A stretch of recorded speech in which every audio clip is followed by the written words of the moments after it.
دلته ګوره د دوو زنانو ګواهي دا د یو سړي د ګواهي برابره ده. وجه دا ده چې او ځکه حدیث کې داسې راځي په صحیح مسلم کې دا حدیث دی، رسول الله صلی الله علیه وسلم وایي تاسو ته په ګواهانو کې غوره ګواه ونه ښیم چې څوک دی؟ هغوی یا رسول الله وښیه، وایي الذي یأتي بشهادته قبل ان یسألها، چې هغه د ګواهي د غوښتو نه مخکې راشي ګواهي ورکولو له. دې کې مسلمان خیرخواهي ده. إلا أن تكون تجارة حاضرة، مگر کچرتی تجارت لاس پلاس، تدیرونها بینکم چاڑوی راڑوی تاسو آغا بخفل منسکی، فلیس علیکم جناح الا تکتبوها، نونشتی بتاسو گناہ چی ونلکی تاسو آغا.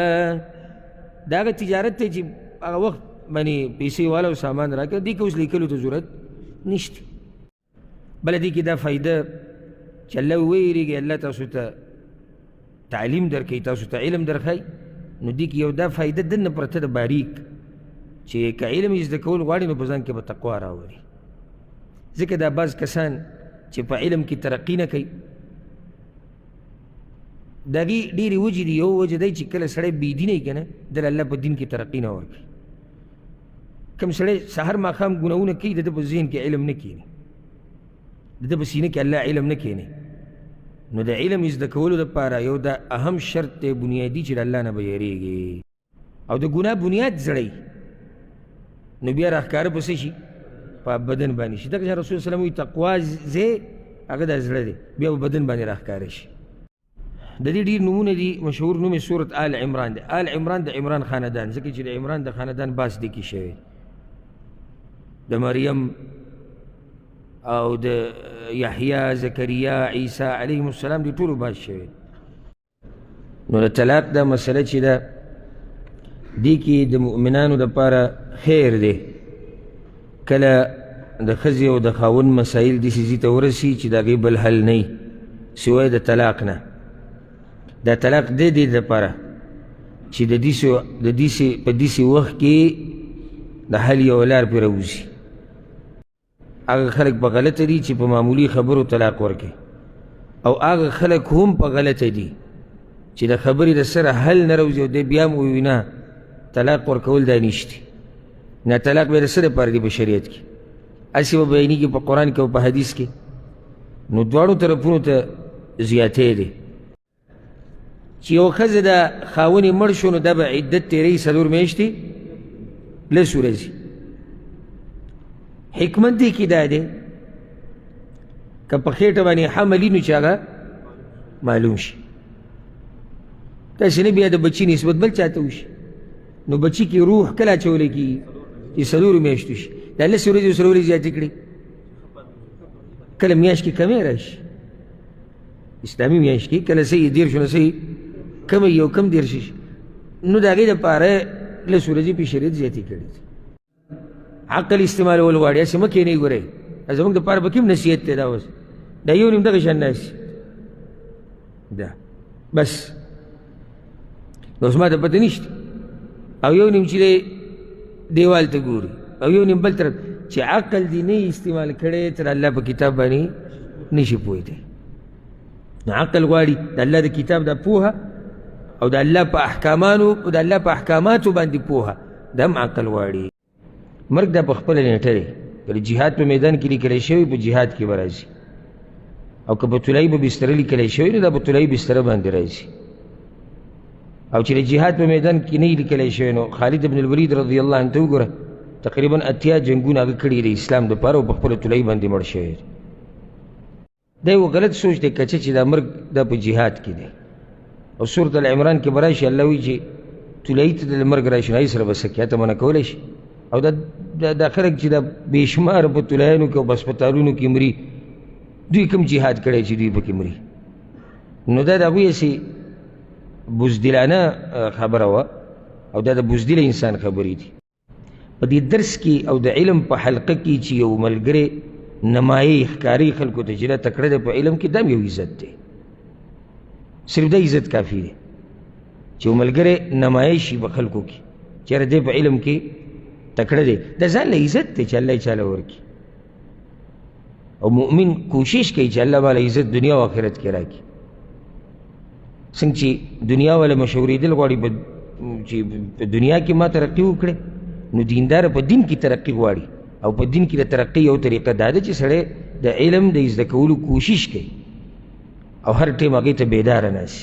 اوس د هغې نه بعد الله رب العزت په دې روان آیت کې دا خبره کوي چې په دین کې په چا باندې زور نشته، یعنی په چا به زور نه کېږي چې ته لازم دا دین ومنه. وجه دا چې خبره واضحه ده او دلایل د دین هغه واضحه دي. د آیت الکرسی نه بعد دا خبره په دې کوي چې په کار دا ده چې دغه خلک ومني چې الله لا اله الا هو، نشته عبادت حقدار مگر یو الله. خو که څوک یې نه مني نو زور زبردستۍ ته ضرورت هغه نشته، ځکه چې خبره واضحه ده او چې واضحه ده نو بیا دې ته ضرورت نشته چې موږ په چا باندې زور راولو. هغه ادب دا دی چې کم مال چې خرچ کړې د الله په لار کې نو هغه به پاک مال خرچ کړې، که هغه تا ګټلی او که هغه د ځمکې نه راوتی.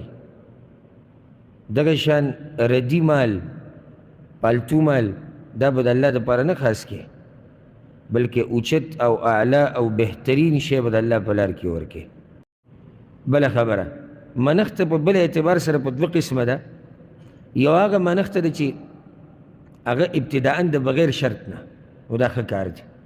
لکه یو سړی ووایي چې زه به د الله دپاره د الله په لار کې د الله په نوم دومره مال ورکوم لکه 1000 روپۍ یا 1500 روپۍ، عبادت پوره کوي به.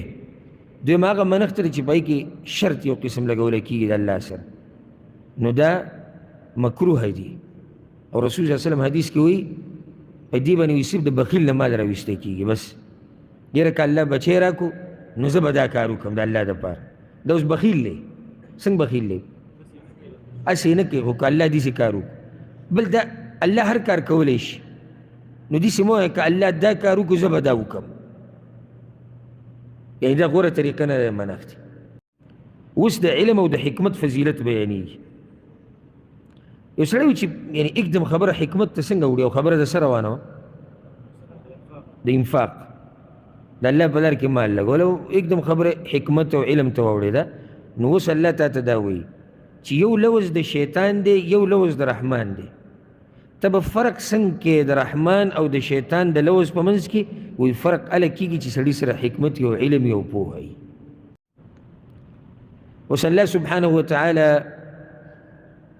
د صدقو بعض اقسام ذکر کوي. یو هغه صدقه ده چې هغه عامه صدقه ده، مستحب صدقه ده، یعنی ورکولی لازم نه دي، که ته یې ورکړې الله اجر درکوي. دویم هغه صدقه ده چې هغه ته منښت وکړي نو هغه بیا په تا باندې لازم ده. لکه یو سړی منښت وکړي چې زه به د الله په لار کې د الله دپاره د پلانې شی ورکوم، دا اوس تا منښت وکړه، دې ته نظر و نیاز وایي، نو دا به ته لازم پوره کوې. دا نه چې د عامه صدقه ده مستحبه او که مې ورکړه او که مې ورنه کړه، نه، دا صدقه به لازم ته هغه ورکوې. ولې لازم شوه؟ ځکه چې نظر دې ومنو، منښت دې وکړه. نو دلته یو دا مسله یاده کوي، منښت په دوه قسمه ده. یو هغه منښت چې هغې کې د الله اطاعت دی، په دین باندې عمل دی، نو د هغې پوره کول لازم دي. او یو هغه منښت دی چې هغې کې د الله نافرماني. لکه یو سړی دا وایي چې زه به په ما لازم دي چې زه به پلانې کار کوم، او هغه پلانې کار د الله د شریعت خلاف دی، نو دلته به دې دا منښت نه پوره کوي او د قسم کفاره به ورکوي. او چې داسې منښت دې وکړي چې هغه دینداري او د الله رضا پکې لټولی کېږي، نو هغه به بیا سر ته رسې، هغه به بیا پوره کوي. دا نیت راټینګول دا ډېر ګران کار دی، ځکه سلفو به وي د ټولو نه ګران کار هغه د نیت د الله دپاره خالص ګرځول دي. دا وي ډېر ګران کار دی، ځکه چې شیطان به دې زړه ته کله یو راچي کله بل ته پیسې راواغېستې ورکوې د الله په لار کې، نو شیطان به ته زړه ته راواچي چې یاره څومره جواد او کریم یې، څومره سخي، څومره ته دیندار یې، او وګوره هغه پلانې ناست دی، دا خبره لږه به تیزه وکړه، هغه پلانې ناست دی نو هغه ته هم بیا بیان کړه. دا قسمه خبرو کې به شیطان ته راټینګوي، او ته به کوشش کوې چې د دې هر څه نه ځان بچ ساتې.